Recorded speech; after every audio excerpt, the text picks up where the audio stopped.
As mulheres sempre foram exploradas pelos homens. Essa é uma verdade que ninguém põe em dúvida. Eu trago aqui fatos históricos que comprovam isso. E quem sabe assim podemos compreender aquele sentimento de ódio que algumas mulheres, especialmente as feministas, sentem quando dizem que homem não serve para nada, que homem é lixo, quando querem dominar o mundo e quando querem destruir a nossa masculinidade. Eu vou ler aqui.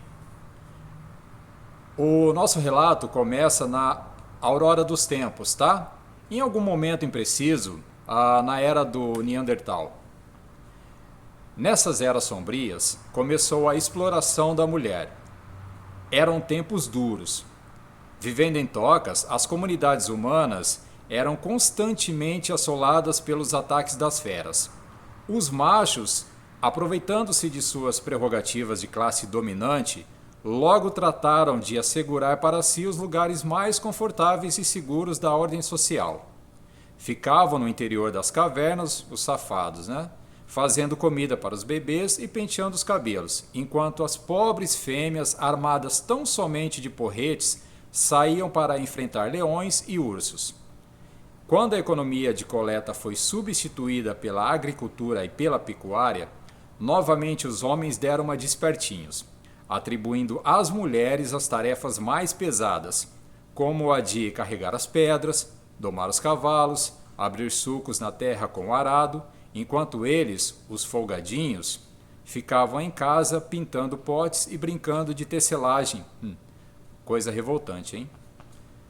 Quando os grandes impérios da antiguidade se dissolveram, cedendo lugar aos feudos perpetuamente em guerra uns com os outros, estes logo constituíram seus exércitos particulares formados inteiramente de mulheres, enquanto os homens se abrigavam nos castelos e ali ficavam no bem bom, curtindo os poemas que as guerreiras, nos intervalos dos combates, compunham em louvor de seus encantos varonis.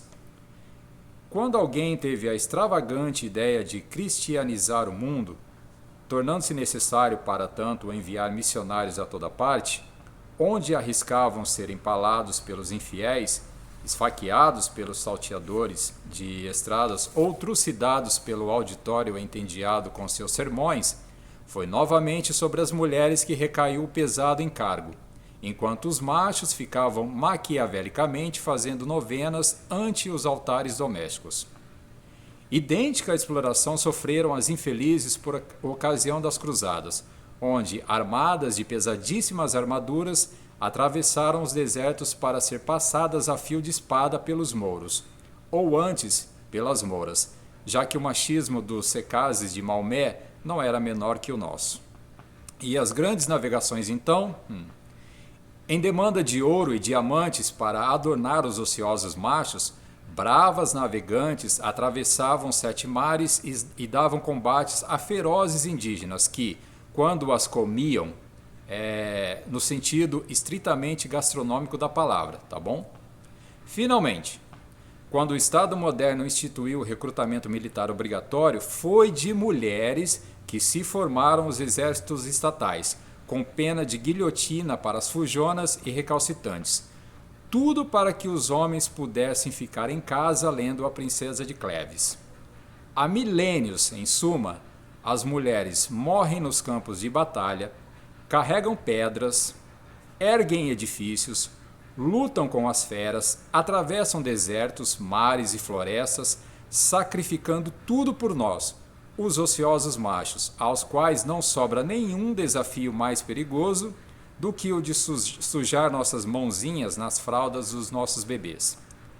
Em troca do sacrifício de suas vidas, nossas heróicas defensoras não têm exigido de nós senão o direito de falar grosso em casa, de furar umas toalhas de mesa com pontas de cigarro e, eventualmente, de largar um par de meias no meio da sala para a gente catar. Essa é uma breve história do machismo, escrita pelo professor Olavo de Carvalho no Jornal da Tarde, em 16 de agosto de 2001.